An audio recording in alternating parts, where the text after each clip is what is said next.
So ಈ ಕನ್ನಡ ಸಂಘ, ಕರ್ನಾಟಕ ಸಂಘ, ಕರ್ನಾಟಕ ದುಬೈ ಸಂಘ ಕನ್ನಡ ಪಾಠಶಾಲೆ ಕೊಡ್ತಾ ಇರೋ ಕಾಂಟ್ರಿಬ್ಯೂಷನ್ ಬಗ್ಗೆ ಹೇಳಿದ್ರಿ. ಆದರೆ ಬೇಸಿಕಲಿ ಕರ್ನಾಟಕ ದುಬೈ ಸಂಘ ಏನೇನು ಕಾರ್ಯಕ್ರಮಗಳನ್ನು ಹಮ್ಮಿಕೊಳ್ಳುತ್ತೆ ವರ್ಷದಲ್ಲಿ, ಎಲ್ಲರನ್ನು ಒಗ್ಗೂಡಿಸೋದಕ್ಕಾಗಲಿ ಅಥವಾ ಮತ್ತೊಂದು ಮಗದೊಂದಕ್ಕೆ? ಖಂಡಿತ. ಕರ್ನಾಟಕ ಸಂಘ ದುಬೈ ಭಾಳ 1985ರಲ್ಲಿ ಶಾಮಣ್ಣವರು ಎಸ್ಟಾಬ್ಲಿಷ್ ಮಾಡೋಂಥ ಒಂದು ಸಂಘಟನೆ.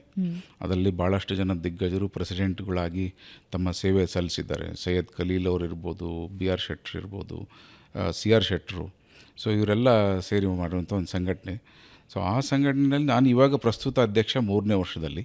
ಸೊ ಇನ್ನೊಂದು ವರ್ಷ ನನ್ನ ಟರ್ಮ್ ಇದೆ. ಸೊ 2ನೇ ಸತಿ ರಿಎಲೆಕ್ಟ್ ಆಗಿದ್ದೇನೆ, ಮಾಡ್ತಾಯಿದ್ದೀವಿ. ಇದೇನು ಮಾಡ್ತಾಯಿದ್ದೀವಿ ನಾವು, ಬೇಸಿಕ್ಲಿ ನಮ್ಮ ಇಂಟೆನ್ಷನ್ನು ಕಾರ್ಯಕ್ರಮಗಳು ಮಾಡೋದಲ್ಲ. ಅಲ್ಲಿ ಬಂದಿರೋ ಒಬ್ಬ ಕನ್ನಡಿಗ ನಾನು ಅಪರಿಚಿತ, ಇಲ್ಲಿ ನನಗೆ ಯಾರೂ ಇಲ್ಲ ಅನ್ನೋ ಭಾವನೆ ಬರಬಾರ್ದು. ಯಾಕೆಂದರೆ ಅಲ್ಲಿ ಭಾಳಷ್ಟು ಸಮಸ್ಯೆಗಳಿಗೆ ಒಳಗಾಗ್ತಾರೆ ಬಂದ ಜನ. ಆರೋಗ್ಯ ಸಮಸ್ಯೆ ಇರ್ಬೋದು, ಕೆಲವು ಸತಿ ಇನ್ಶೂರೆನ್ಸ್ ಇರಲ್ಲ ಅಥವಾ ಇನ್ಶೂರೆನ್ಸ್ ಕವರ್ ಮಾಡೋಕ್ಕಾಗಿರಲ್ಲ. ಒಬ್ರು ಯಾರೋ ಬಂದು ಅವರು ವಿಸಿಟಲ್ಲಿರೋ ಇನ್ಶೂರೆನ್ಸ್ ಭಾಳ ಕಮ್ಮಿ ಕವರ್ ಮಾಡುತ್ತೆ. ಅವ್ರಿಗೇನೋ ಒಂದು ಹೃದಯಾಘಾತ ಆದಾಗ ಅವರು ಆಸ್ಪತ್ರೆಗೆ ಸೇರಿದರು, ಅವ್ರಿಗೆ ಗೊತ್ತಿಲ್ಲ ಏನು ಮಾಡಬೇಕು ಅಂಥೇಳಿ. ನಮ್ಮ ಕರ್ನಾಟಕ ಸಂಘದಲ್ಲಿ ಹೆಲ್ತ್ ರಿಲೇಟೆಡ್ ನೋಡ್ಕೊಳ್ಳೋದಕ್ಕೋಸ್ಕರನೇ ಒಂದು ಡಿವಿಷನ್ ಮಾಡಿದ್ವಿ. ಅದರಲ್ಲಿ ಶ್ವೇತಾ ಜಾಧವ್ ಅಂತಿದ್ದಾರೆ, ಇದೇ ತಡ್ಡೂರ್ ಅಂತಿದ್ದಾರೆ. ಅವರೆಲ್ಲರೂ ಕೂಡ ಸಿದ್ಧಲಿಂಗೇಶ್ ಬಿಹಾರ್ ಎಲ್ಲರಿಗೆ ಹೋಗ್ತಾರೆ, ಅಟೆಂಡ್ ಮಾಡ್ತಾರೆ. ಅವರಿಗೆ ಸರ್ಕಾರದಲ್ಲಿ ಏನು ಸಿಗ್ಬೋದಲ್ಲ ವ್ಯವಸ್ಥೆಗಳನ್ನು ಅಥವಾ ರಿಯಾಯಿತಿಯನ್ನು ಮಾಡಿಸ್ಕೊಡ್ತಾರೆ. ಒಬ್ಬ ಬಂದು ತೀರ್ಕೊಂಡು ಹೋಗ್ಬಿಟ್ರು ಮೊನ್ನೆ ದುಬೈನಲ್ಲಿದ್ದಾಗ. ಅವರ ಶವ ಕಳಿಸೋದಕ್ಕೆ ಯಾರೂ ಇಲ್ಲ. ಅದಕ್ಕೇನು ಮಾಡಬೇಕು? ಪಾಪ ಎಲ್ಲ ಬಡವರು ಇರ್ತಾರೆ, ಅವರು ಕಂಪ್ನಿಗಳಿಗೆ ಕೆಪಾಸಿಟಿ ಇರೋದಿಲ್ಲ, ಕೆಲವರು ರಿಜೆಕ್ಟ್ ಮಾಡ್ತಾರೆ. ಅಂಥ ಟೈಮಲ್ಲಿ ನಾವು ಅದನ್ನು ರೈಟ್ಸ್ ಮಾಡಬೇಕಾಗತ್ತೆ. ಅದಕ್ಕೋಸ್ಕರ ನಮ್ಮ ಸಂಘದಿಂದನೇ ನಾವು ಹಣ ಹಾಕಿ ಆ ಶವನ ಕಳಿಸುವಂಥ ವ್ಯವಸ್ಥೆನೂ ಮಾಡಿದ್ದೀವಿ. ಅದರಲ್ಲಿ ಕಾನ್ಸುಲೇಟ್ ಜನರಲ್ ಕೂಡ ಹೆಲ್ಪ್ ಮಾಡುತ್ತೆ.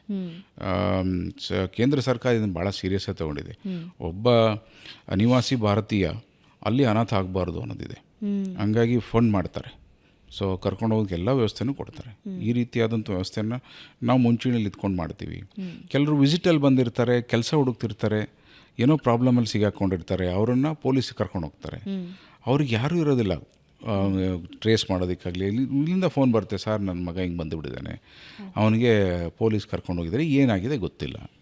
ಸೊ ಅಂಥ ವಿಚಾರದಲ್ಲಿ ನಾವು ಹೋಗಿ ಯಾವ ಪೊಲೀಸಲ್ಲಿದ್ದಾನೆ, ಏನು ತಪ್ಪಿಗೆ ಸಿಗಾಕೊಂಡಿದ್ದಾರೆ ಮಾತಾಡಿಸಿ ಅದನ್ನು ಎಕ್ಸ್ಪ್ಲೈನ್ ಮಾಡಿ ಅವ್ನು ಹೊರಗೆ ಕರೋವಂಥ ಕೆಲಸನೂ ಮಾಡಿದ್ವಿ. ಮೊನ್ನೆ ರೀಸೆಂಟಾಗಿ ಒಬ್ಬ ದಾವಣಗೆರೆಯಿಂದ ಒಬ್ಬ ಹುಡುಗ ಅವನ್ನ ಮಾಡಿಸಿ ಕಳಿಸಿದ್ದಾಯಿತು. ಇನ್ನೊಬ್ಬ ಗುಲ್ಬರ್ಗಾದಿಂದ ಒಬ್ಬ ಶ್ರೀಮಂತ ಅನ್ನೋ ಒಬ್ಬ ಬಡವ, ಅವನ ಹೆಸರು ಶ್ರೀಮಂತ ಪಾಪ. ಅಲ್ಲಿ ಬಂದು ಅವನಿಗೆ ಕೆಲಸದಲ್ಲಿದ್ದಾಗ ತಲೆಗೆ ಏಟು ಬಿದ್ದು ಕೋಮಾಗೆ ಹೋಗ್ಬಿಟ್ರು. ಆ ಕೋಮಾದಲ್ಲಿ ಸೇರಿಸಿದ್ದಾರೆ ಹಾಸ್ಪಿಟ್ಲಿಗೆ. 1 ಮಿಲಿಯನ್ ದಿರಂ ಬಿಲ್ ಆಗಿದೆ, ಅಂದರೆ 2.5 ಕೋಟಿ. ICUನಲ್ಲಿದ್ದಾರೆ 6 ತಿಂಗಳು. ಆ ಹಾಸ್ಪಿಟಲ್ನವರು ನಮ್ಮನ್ನು ಟ್ರೇಸ್ ಮಾಡಿ ಕನ್ನಡ ಸಂಘದಿಂದ ಇವ್ನು ಕರ್ಕೊಂಡೋಗಿ ಇವ್ರು ಬಿಲ್ ಪೇ ಮಾಡಿ ಅಂತ ನಾವು ಹೇಳಿದ್ವಿ, ನೆಗೋಷಿಯೇಟ್ ಮಾಡಿದ್ವಿ. ಬಿಲ್ ಪೇ ಮಾಡೋಕ್ಕಾಗಲ್ಲ, ನೀವು ಕಳಿಸಿದ್ರೆ ಕರ್ಕೊಂಡು ಹೋಗ್ತೀವಿ. ಅದಕ್ಕೊಂದು 15 ಲಕ್ಷ ಖರ್ಚಿದೆ.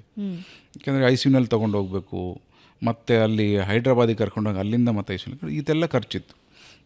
ಆವಾಗ ನಾನು ಸರ್ಕಾರಕ್ಕೆ ಕಮ್ಯುನಿಕೇಟ್ ಮಾಡಿದೆ, ಈ ರೀತಿ ಇದೆ, ಹೆಲ್ಪ್ ಮಾಡಿ ಅಂತ. ಬಟ್ ಅವ್ರದ್ದು ವಿಳಂಬ ತುಂಬ ಆಗೋಯ್ತು ಸರ್ಕಾರದಿಂದ. ಆಮೇಲೆ ನಾವೇ ಅಲ್ಲಿ ದುಡ್ಡು ಕಲೆಕ್ಟ್ ಮಾಡಿ ಒಂದು ಅರೇಂಜ್ಮೆಂಟ್ ಮಾಡಿ ಕಳಿಸಿದ್ವಿ. ಸರ್ಕಾರದ ಒಂದು ನಿರ್ಧಾರ ಆಮೇಲೆ ಬಂತು, 3 ಲಕ್ಷ ನಾವು ಕೊಡ್ತಿದ್ದೀವಿ CM ಫಂಡಿಂದ ಅಂಥೇಳಿ ಡಾಕ್ಟರ್ ಆರತಿ ಕೃಷ್ಣ ಅವರು ಹೇಳಿದರು. ಬಟ್ ಅಷ್ಟೊತ್ತಿಗೆ ನಮ್ಗೆ ಅಗತ್ಯ ಇರಲಿಲ್ಲ. ನಾವು ಹೇಳಿದ್ವಿ ಅವ್ರಿಗೆ ಕೊಟ್ಬಿಡಿ, ಪಾಪ ಬಡವರಿದ್ದಾರೆ, ಅವ್ರಿಗೇನು ಇಲ್ಲ ಅಂಥೇಳಿ ಅವ್ರಿಗೆ ಕೊಡುವಂಥ ವ್ಯವಸ್ಥೆ ಮಾಡ್ತೀವಿ ಅಂತ ಹೇಳಿದರು. ಈ ರೀತಿಯಾದ ಕೆಲಸನೂ ಕರ್ನಾಟಕ ಸಂಘ ಮಾಡುತ್ತೆ. ಅದು ಬಿಟ್ಟರೆ ನಾವು ಕರ್ನಾಟಕ ರಾಜ್ಯೋತ್ಸವ ಮಾಡ್ತೀವಿ. ಗಲ್ಫ್ನ ಅತಿ ದೊಡ್ಡ ಕರ್ನಾಟಕ ರಾಜ್ಯೋತ್ಸವ, 3,000 ಜನ ಸೇರ್ತಾರೆ. ಎಲ್ಲರಿಗೂ ಉಚಿತವಾದ ಊಟ ಕೊಡ್ತೀವಿ. ಮತ್ತು ಅವತ್ತು ಪೂರ್ತಿ ಹಬ್ಬ ಥರ ಮಾಡ್ತೀವಿ, ಬೆಳಗ್ಗೆಯಿಂದ ಸಂಜೆವರೆಗೂ. ಮೊನ್ನೆ ನವಂಬರ್ 10ಕ್ಕೆ ಒಂದು ಕಾರ್ಯಕ್ರಮ ರಾಜ್ಯೋತ್ಸವ ಇಟ್ಕೊಂಡಿದ್ವಿ. ನಮ್ಮ ಸ್ಪೀಕರ್ ಬಂದಿದ್ದರು, UT ಖಾದರ್ ಅವ್ರು ಬಂದಿದ್ದರು, KMFಯಿಂದ ಮಿನಿಸ್ಟ್ರು ವೆಂಕಟೇಶ್ ಅವ್ರು ಬಂದಿದ್ದರು, ಜಯಮಾಲಾ ಅವ್ರು ಬಂದಿದ್ದರು, ಆಮೇಲೆ ಡಾಲಿ ಧನುಂಜಯ, ಸಪ್ತಮಿ ಗೌಡ, ಇವರೆಲ್ಲರನ್ನೂ ಕರೆಸಿದ್ವಿ.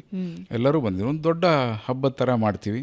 ಅವತ್ತೊಂದು ಸಾಂಸ್ಕೃತಿಕ ಸಂಜೆನೂ ಮಾಡ್ತೀವಿ, ಜನ ಎಂಜಾಯ್ ಮಾಡುವಂಥ ಒಂದು ದಿನ. ಮತ್ತು KMF, KSIC ಇವರೆಲ್ಲರೂ ಕೂಡ ಸಪೋರ್ಟ್ ಮಾಡಿ ಅಲ್ಲಿಗೆ ಬಂದಿದ್ದರು. ಇಂಥ ಒಂದು ಕಾರ್ಯಕ್ರಮ ಅದಾದಮೇಲೆ ದುಬೈ ಡ್ಯಾನ್ಸ್ ಕಪ್ ಅಂತೇಳಿ ಪ್ರತಿಭೆಗಳಿಗೋಸ್ಕರ ಡ್ಯಾನ್ಸು ಮತ್ತು ಹಾಡೋರಿಗೋಸ್ಕರ ಒಂದು ಕಾರ್ಯಕ್ರಮ ಮಾಡ್ತೀವಿ.